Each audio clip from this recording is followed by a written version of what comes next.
recap. So what we have studied from last lecture. Okay, first lecture what we have studied, that we are going to take first of all recap. So magnetism, it is the property due to which it can attract. Okay, the object can attract small pieces of iron, that is called as magnetism. Magnet म्हणजे काय? The substance which can attract small pieces of iron is called as magnet. Shapes of magnet कुठले कुठले आहेत बघा.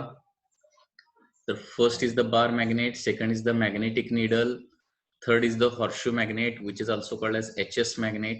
Okay, it is also called as lodestone, which is having some heavenly power.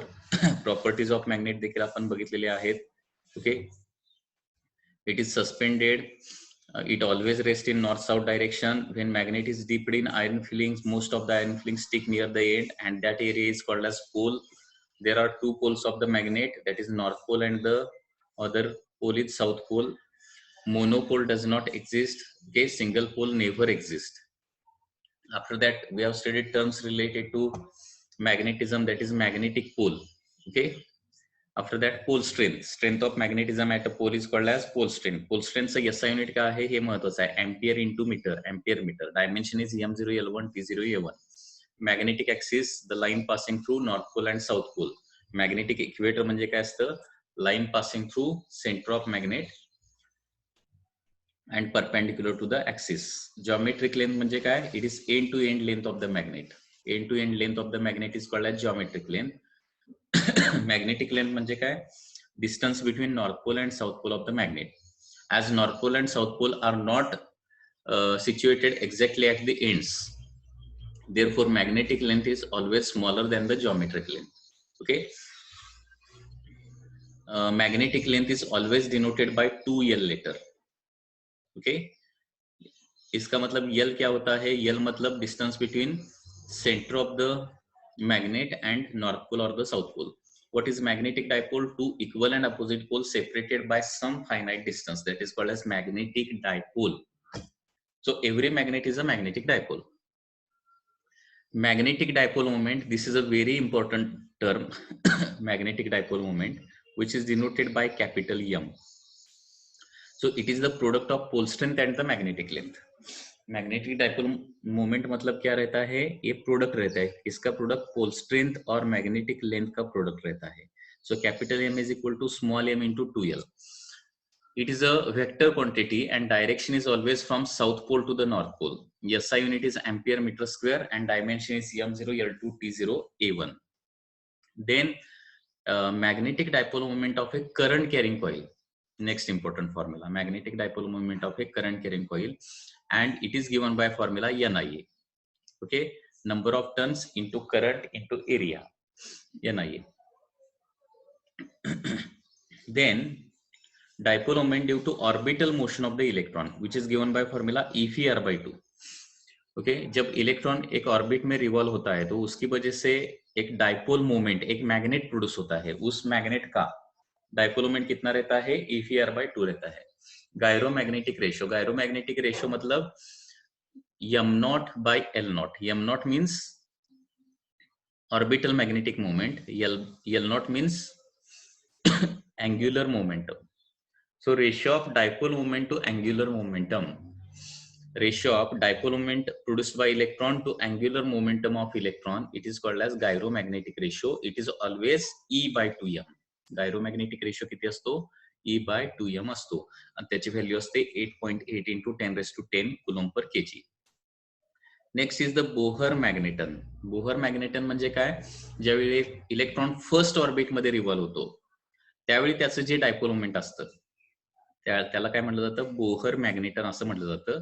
आणि Bohr मॅग्नेटन किती असतं? EH divided by 4πm असतं, म्हणजेच 9.27 into 10 raised to -24 असतं.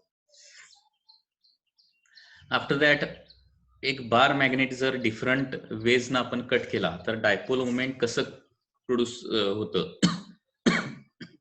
ते आपण स्टडी केलेलं आहे ऑलरेडी. तर याच्यामध्ये काय लक्षात ठेवायचं आहे? जर पोल कट झाला तर पोल स्ट्रेंथ M/2 होते आणि लेंथ जर कट झाली, लेंथ हाफ झाली तर मॅग्नेटिक लेंथ काय करायचं? हाफ करायचे. आणि त्याच्यामुळे काय होणार आहे? Because dipole moment is product of pole strength and the magnetic length. So त्याच्यातलं एक कोणतरी हाफ झालं तर काय होणार, डायपोल मोमेंट हाफ होणार, आणि दोन्ही हाफ झाले तर काय होणार आहे, डायपोल मोमेंट 1/4 होणार, and so on. After that different combinations of the magnet आपण बघितलेले आहेत. मॅग्नेटच्या कॉम्बिनेशनचा प्रॉब्लेम आपण कसं सॉल्व्ह करतो, तर त्याच्यामध्ये दोन्ही मॅग्नेटचे नॉर्थ पोल साऊथ पोल कुठं आहेत हे आपल्याला अगोदर बघावं लागतं, नॉर्थ आणि साऊथ पोल, आणि त्याच्यानुसार आपल्याला व्हेक्टर डायग्राम ड्रॉ करावे लागणार आहे. व्हेक्टर डायग्राम मध्ये काय करायचं असतं, प्रत्येक मॅग्नेट साऊथ टू नॉर्थ असा व्हेक्टरच्या स्वरूपात दाखवायचा आहे. आणि दोनच मॅग्नेट असतील तर रिझल्टंट डायपोल मोमेंट कसं काढायचं, तो आपला रिझल्टंटचा formula √p² + q² + 2pq cos θ हा फॉर्म्युला वापरून काढायचा आहे, दोनच मॅग्नेट असतील तर. या पद्धतीने डिफरंट कॉम्बिनेशन्स आपण स्टडी केलेले आहेत. त्याचबरोबर सगळ्यात महत्वाचा फॉर्म्युला हा एक लक्षात ठेवावा लागेल की एक बार मॅग्नेट जर बेंड केला सेमी सर्कल मध्ये, ओके, यम डायपोल मोमेंटचा बार मॅग्नेट सेमी सर्कल मध्ये बेंड केला तर त्याचं डायपोल मोमेंट किती होणार आहे, 2m/π होणार. Okay, so it is 2m/π. Resultant dipole moment is 2m/π. When a bar magnet is bent to semicircle, resultant dipole moment is 2m/π.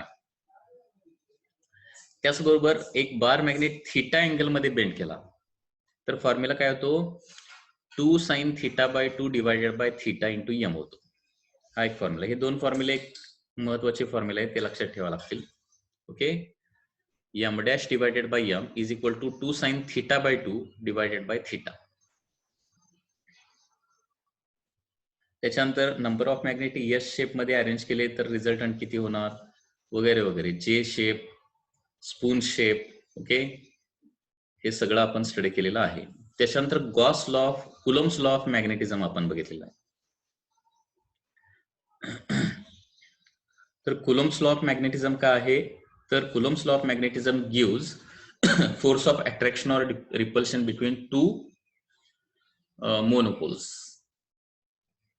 Okay, two fictitious poles मधलं force of attraction किंवा repulsion किती असेल ते coulombs law of magnetism ने दिलं जातं. आणि by this Coulomb's law of magnetism force of attraction और रिपल्शन कितना आएगा, μ0/4πm1m2 डिवाइडेड बाय r² आएगा. μ0/4π का वैल्यू कितना रहता है, 10⁻⁻7 रहता है. μ0 का वैल्यू क्या रहता है, 4π × 10⁻⁻7. μ0 क्या रहता है, परमिएबिलिटी ऑफ वैक्यूम.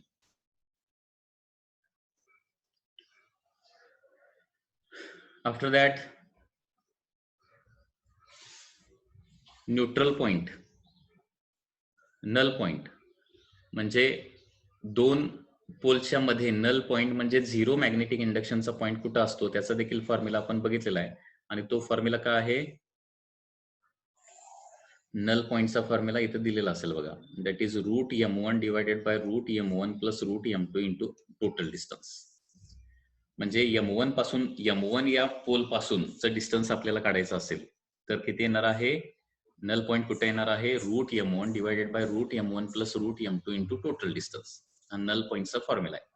जर काय असतील दोन्ही पोल्स नॉर्थ पोल किंवा साऊथ पोल्स म्हणजे सिमिलर पोल असेल तर इथं डिनॉमिनेटरला प्लस साइन वापरायचा आहे, आणि डिसिमिलर पोल असेल तर काय करायचं आहे, डिनॉमिनेटरला मायनस साइन वापरायचा आहे. त्याचबरोबर आपण बघितलं की सिमिलर पोल असेल तर नल पॉइंट कुठं असणार, दोघांच्या मध्ये असणार. आणि डिसिमिलर पोल असेल तर काय येणार आहे, नल पॉइंट जो आहे तो कुठल्या तरी एका साईडला येणार, म्हणजे दोघांच्या मध्ये येत नाही, इन बिटवीन देम येत नाही, तर on the side of the smaller pole येणार आहे. स्मॉलर पोलच्या जवळच नेहमी नल पॉइंट असतो, आणि तो एक तर त्यांच्या मध्ये असणार किंवा साईडला असणार आहे. ओके, मध्ये कधी असणार आहे, सिमिलर पोल असतील तर, म्हणजे both the poles are north or both the poles are south. आणि नॉर्थ आणि साऊथ पोल जर असेल तर काय होणार आहे, it will be outside on the side of the two poles, आणि तो असणार आहे near smaller pole. After that magnetic field म्हणजे काय, it is the space surrounding the magnetic pole or magnet in which when another pole comes it will experience the force. After that we have stated magnetic field lines. Okay, so magnetic field चं picture कसं आहे ते draw करण्यासाठी, magnetic फील्डचं picture draw करण्यासाठी फॅरेडेनं magnetic field lines नावाची concept introduce केलेली आहे. तर मॅग्नेटिक फील्ड लाईनच्या प्रॉपर्टीज आपण बघितलेल्या आहेत. What are the properties, direction is from north pole to south pole outside magnet and south pole to north pole inside magnet. They always form closed loop. This is important. They never intersect each other. They always tries to contract the length of that magnetic field line, and therefore there is an attraction between dissimilar poles.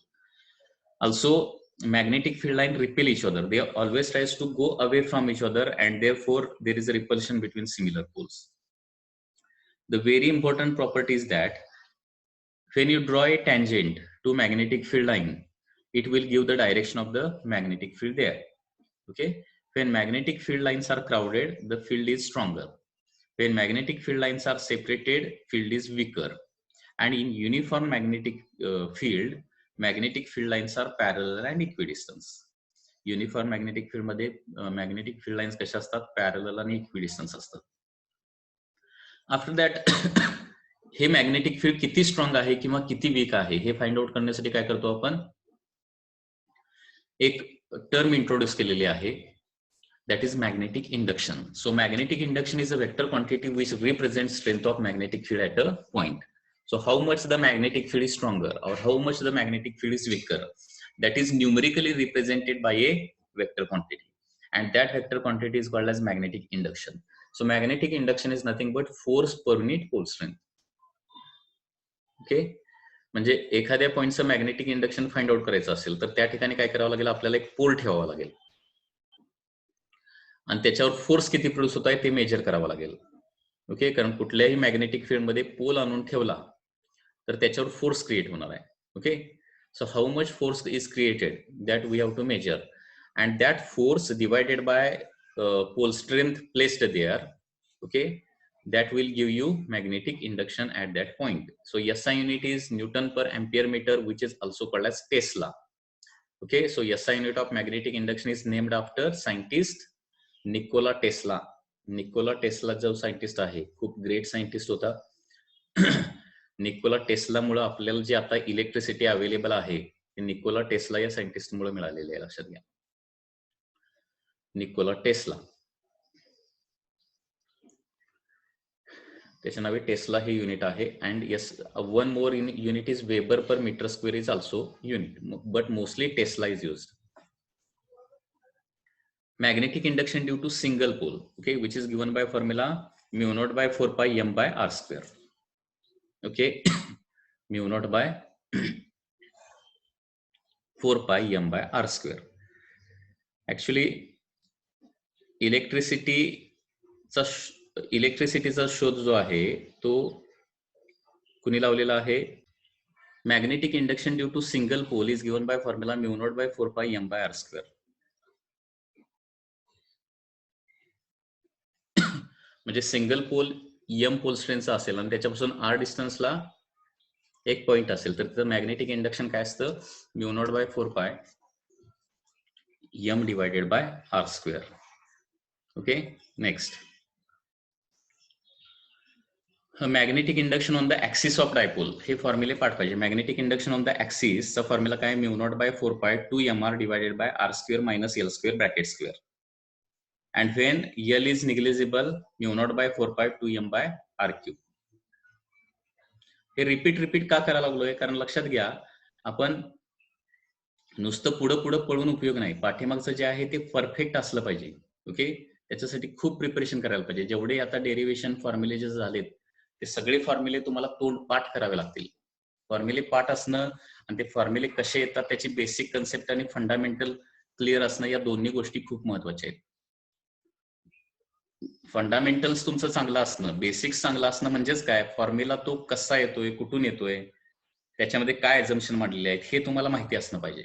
आणि सगळ्यात महत्वाची त्याच्यानंतर गोष्ट काय ते डेरिव्हेशनचे फॉर्म्युले देखील पाठ पाहिजे. प्रत्येक वेळी फंडामेंटल क्लिअर आहे म्हणून नंतर फॉर्म्युला मी डिराईव्ह करतो आणि मग यूज करतो असं होऊ शकत नाही ते. ठीक आहे. Magnetic induction on the equator is given by formula mu naught by 4 pi m divided by r square plus l square raised to 3/2. If L is small, it is given by formula mu naught by 4 pi m by r cube. आणि याच्यामध्ये महत्वाची आपण गोष्ट बघितलेली होती, magnetic induction on the axis आणि magnetic induction on the equator. Axis आणि equator जर डिस्टन्स सेम असेल तर काय होतं, when distance is same magnetic induction on the axis is 2 times magnetic induction on the equator, और b axis by equator is equal to क्या येणार आहे 2 येणार, when distance is same. और जब magnetic induction on the axis और magnetic induction on the equator same हो जाएगा तब डिस्टेंस का रेशियो क्या आ जाएगा, R axis by R equator is equal to 2⁻⁴ आ जाएगा. Okay, so distance on the axis to the distance in on the equator, okay, that is given by formula 2⁻⁴. After that we have derived formula for magnetic induction at any point near the magnet at an angle theta. So that formula is mu naught by 4 pi m by r cube square root of 3 cos square theta plus 1. And इसमें बहुत ज्यादा important जो है, important क्या है, what is direction here. Okay, at any point p direction कैसा होगा magnetic induction का. So डायरेक्शन क्या हो जाएगा, अल्फा हो जाएगा, डायरेक्शन इज अल्फा. एंड ये अल्फा क्या, अल्फा का फॉर्मूला क्या है, tan alpha is equal to half tan theta. So this is important formula, one more important formula. So direction of magnetic induction at any point is given by formula tan alpha is equal to half tan theta. और वहां पे जो magnetic induction होगा उसका direction with axis कितना होगा, with axis that is alpha plus theta. Okay, because theta is angle made by that line and alpha is,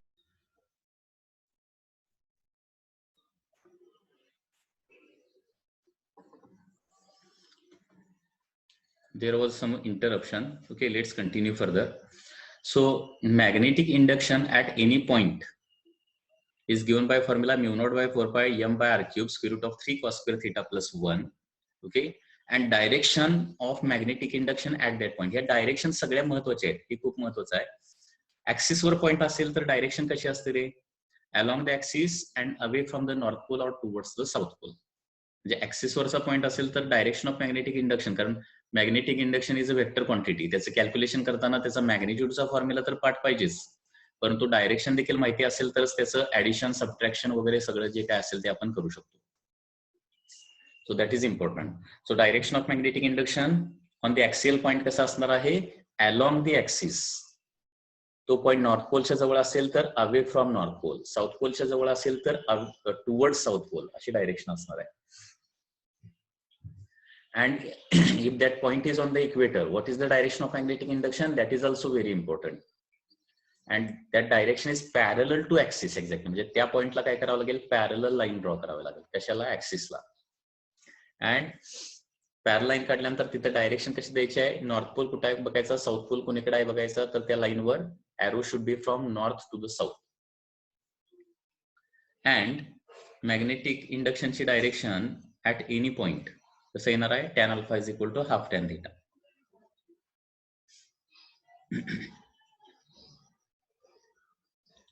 Then similar to a magnet, current carrying loop or current carrying coil acts like a magnet. म्हणजे current carrying coil देखील काय होते, एक artificial magnetic dipole म्हणून act होते. So current carrying coil also has magnetic field, it also produces magnetic field, it also have two poles. Okay, on one side there will be north pole, on another side there will be south pole. North pole आणि south pole कुठं आहे, कसं identify करायचं, if there is a clockwise current it means that there is a south pole, and if anti-clockwise current is there it means that there is a north pole. And dipole moment is given by formula NI. हे सुरुवातीला देखील एकदा झालेलं आहे already.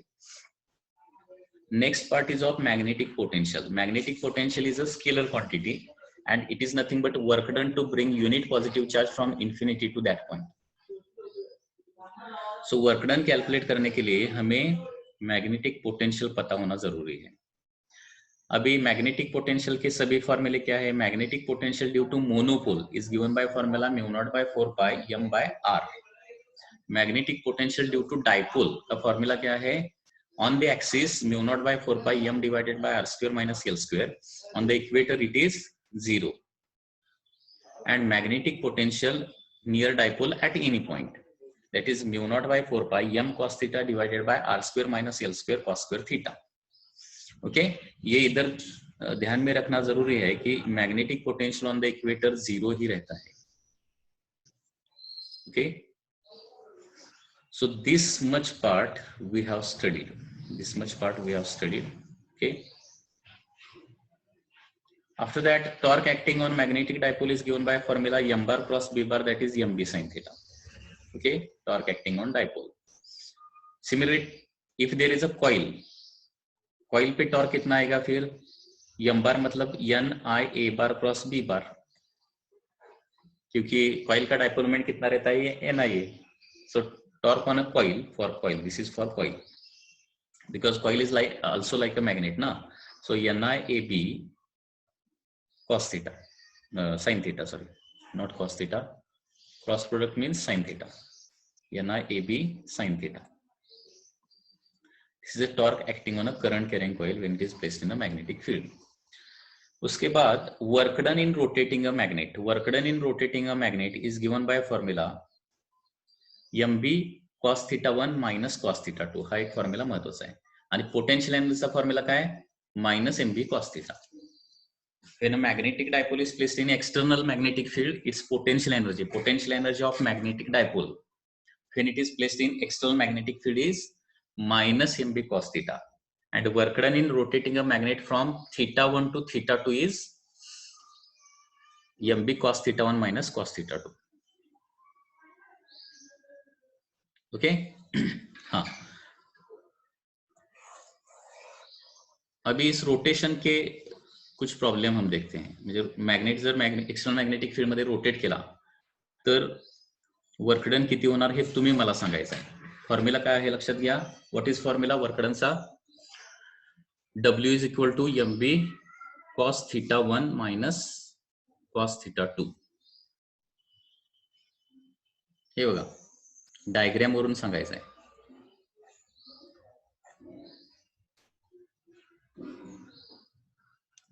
This is B, this is N, this is S. So this is the initial position, and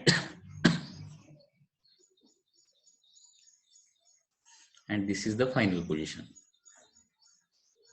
So how much work is done in this process? हे महत्वाचं आहे. बरं आहे ना, रोटेट केलेलं असणार आहे, त्याच्याशिवाय हे होणार नाही.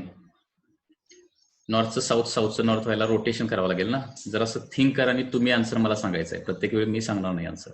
So how much work done म्हणजे हे फायनल पोझिशन आहे. तुम्हाला एक थीटा 1 काढावा लागेल आणि नेक्स्ट थीटा 2 काढावा लागेल. थीटा 1 थीटा 2 आली की तुमचा विषय संपतो इथं. Tell me answer.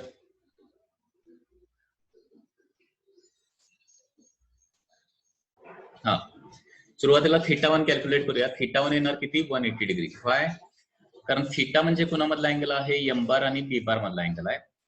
So M bar कसं असतं, साऊथ टू नॉर्थ अशी डायरेक्शन असते ना. साऊथ टू नॉर्थ म्हणजे टुवर्ड्स लेफ्ट येणार, आणि बी बार कसं आहे, towards right. So theta 1 is 180 degree and theta 2. Now here magnet is rotated by 180 degree. 180 degree rotate केला आणि theta 2 किती झाला तुमचा, theta 2 is equal to 0 degree झालेला आहे. Because south to north this is m bar and b bar is also in same direction. So therefore work done is equal to mb cos of 180 minus cos 0. So work done will be mb minus 1 minus 1. So work done will be minus 2 mb is the answer. Okay. याच्यामध्ये कोणाला काय doubt असेल तर विचारा.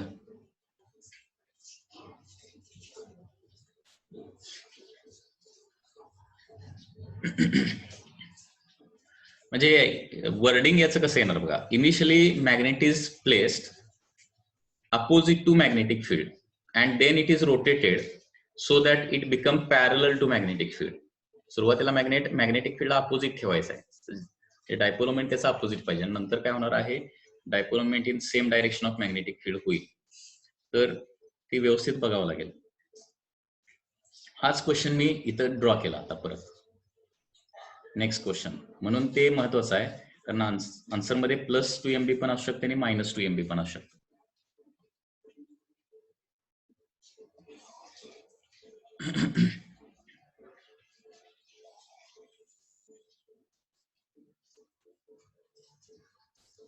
I'm going to do just some modification only here.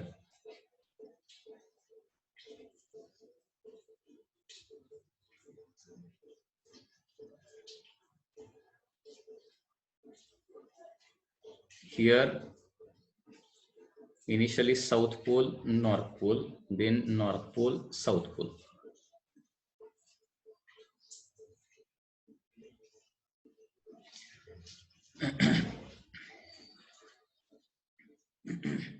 पार्थचा question आहे की sir work negative कसं, work done negative, work done can be positive, negative or zero. Work done कसंही असू शकतं, लक्षात घ्या.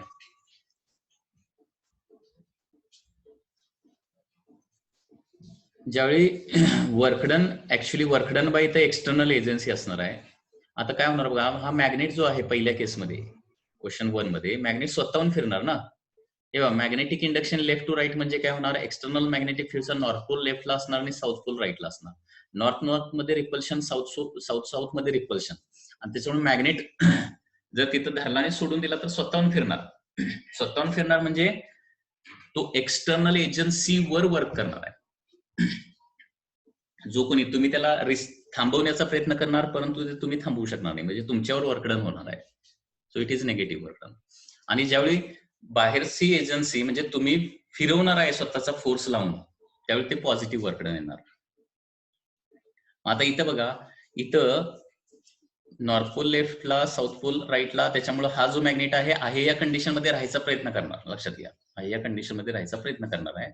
आणि त्याला आता काय करायचं आहे, उलटा फिरवायचा आहे, म्हणजे एक्सटर्नल एजन्सीला वर्क करावं लागणार, आणि दॅट इज पॉझिटिव्ह वर्कडन येणार. आता मात्र काय होणार आहे, θ1 विल बी इक्वल टू 0. आणि काय डाऊट असला विचारा. θ2 इज इक्वल टू, आणि माईक अनम्यूट करून विचारला तर बरं होईल. θ2 is 180 degree, and therefore in this case work done will be 2 MB. now calculation केल्यानंतर लक्षात येईल तुम्हाला.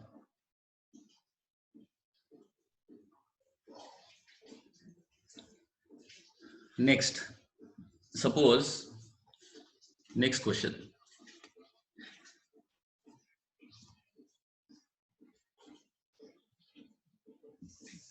क्वेश्चन लिहितो, याचा आन्सर सांगा. Initially magnet is held perpendicular. Initially magnet is held perpendicular. Okay, पाठीमागच्या क्वेश्चन मध्ये फॉर्म्युला फक्त व्यवस्थित लक्षात ठेवा, त्याच्यामध्ये काही मॉडिफिकेशन करू नका. मायनस आलं तर मायनस, प्लस आलं तर प्लस, आणि फॉर्म्युला मात्र ऍब्सोल्युटली करेक्ट आहे. काय फॉर्म्युला आहे, work done in rotating a magnet is MB cos θ1 minus cos θ2. Okay, हाच फॉर्म्युला परफेक्ट आहे, त्याच्यामध्ये कुठलंही काय डाऊट नाहीये. Initially magnet is held perpendicular to magnetic field, external magnetic field, and then it is rotated by 180 degree. Rotated by 180 degree clockwise. 180 degree clockwise rotate केला. Work done in this process किती असणार? Work done is, tell me answer now.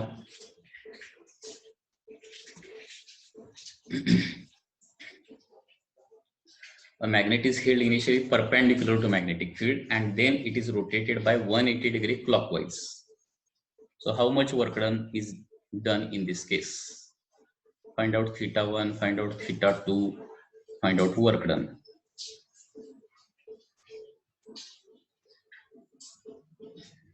Pole कसेही घेऊ शकता तुम्ही, तुमच्या मतानं कसेही घ्या पोल.